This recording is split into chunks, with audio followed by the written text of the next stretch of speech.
Isang sapsap sa natikmang kung masarap na klase ng isda, lalo na sa pangat na may kamatis, ayos na. Ito yung ginawa ko noong nakaraan at napanood ng mga kanain natin. Subukan ko naman daw sa ibang paraan. Isang luto na naman ang aking natutunan. Kaya ito naman ang aking susubukan sa sinabawan. Kaya agad ako nagsalang ng luya kasama ng tanglad. Sinamahan ng spring onion, sunod ang kamatis, pinaalatan ng patis. Magic na pampalasa, pinakuluan. Habang naghihintay, kumuha ng talbos. Sakto ang hiling dahil may ampalaya ligaw na pwede mapagkukunan sa likuran. Saka hinimay, hinugasan. Lagay na din ng sapsap sa pinapakuluan, kasama ng siling panigang. Mabilis lang maluto kaya sunod na din ang talbos. Madampian lang ng sabaw, dapat mahango agad para di lalong pumait kapag nasobrahan. Nahahawig sa tinola, kaya ito ang version ko ng tinolang sapsap. Kung ano ang lasa, tara, ating tikman. Tudahagod yung sabaw mayang. Lakas po nung aroma nitong tanglad.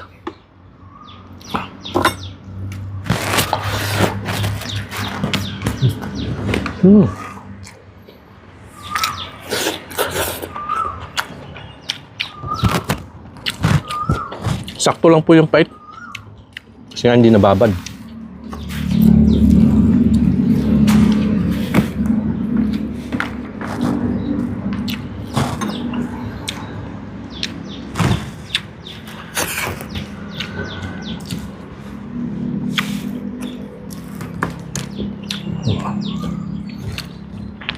Ang lasa ho talaga ng ganitong klase ng isda.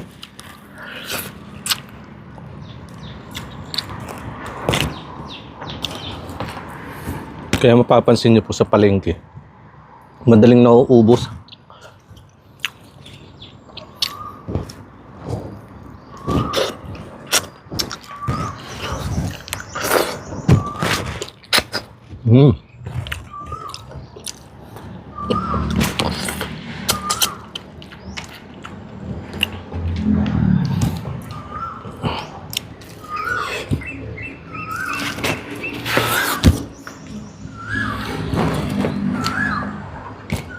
Kailangan nga lang po makita na mabuti dahil matigas yung tinik niya.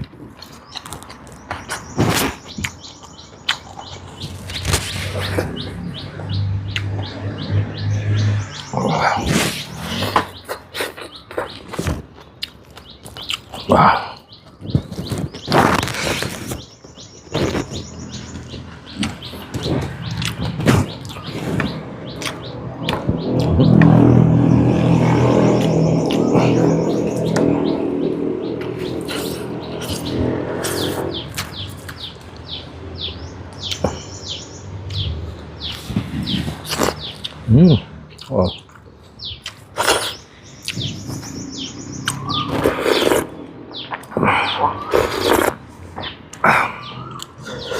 Tsaka pong papakin ng laman.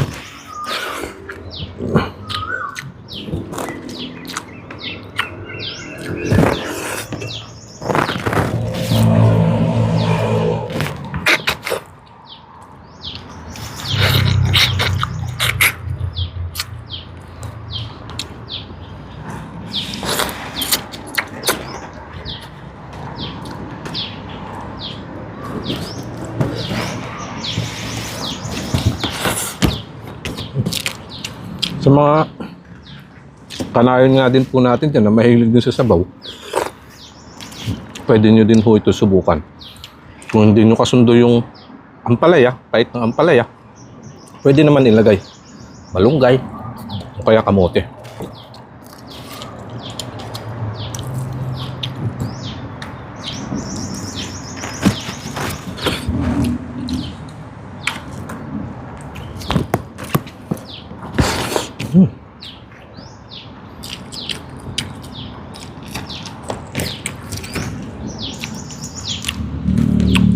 Lasa.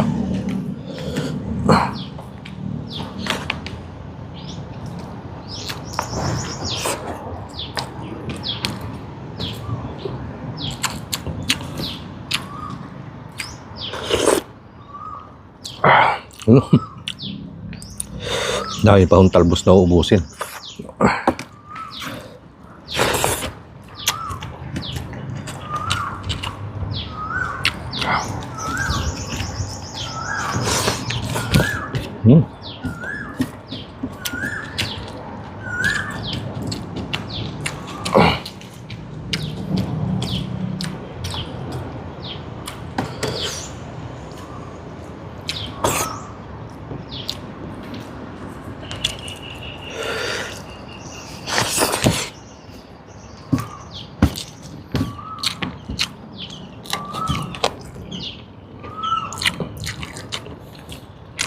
Wala siyang umay.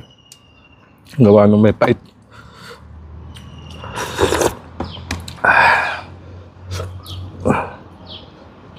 Nung bata-bata pa, ayaw pa ho niyan. Pero ngayon nagkakaedad na. Kailangan na ng katawan. Ayan ang hinahanap po ng panlasa.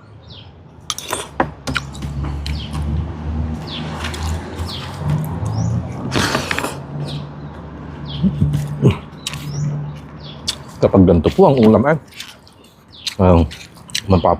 mapapadami ng kain.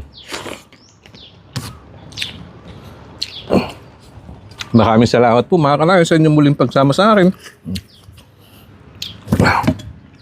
I-refill lang po ako. Isang sandok pa ng kanin.